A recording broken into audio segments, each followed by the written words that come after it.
Joining us now, Jack Brewer. He's the foundation chairman and former NFL player. What do you make of all this? Because now fast food chain McDonald's, Jack, is joining a growing list of companies dropping DEI as useless, costly, and poisonously divisive. What do you think?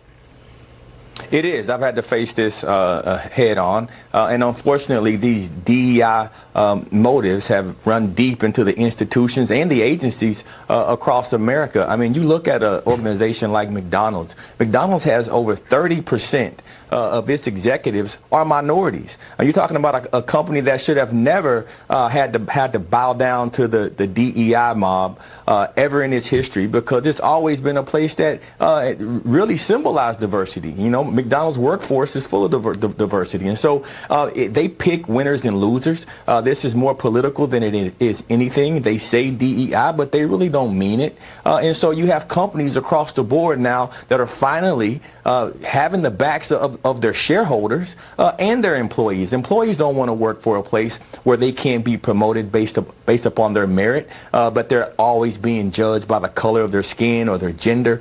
People just don't want that anymore in America. DEI is dead. We're rejecting it. The American people are rejecting it. But more importantly, I think the industries across America are rejecting it, so that we can get back to some normalcy in this country and start to have competition mean something again. You know what's interesting, Jack? Joe Biden is now ramping up DEI again inside government. He's installing in the federal government workforce as many as 1,200 new DEI workers. But, you know, we got Rutgers found in a study that DEI is poisonously divisive, that DEI causes workers to falsely accuse each other of unfounded false racial bias that increases division and hostility.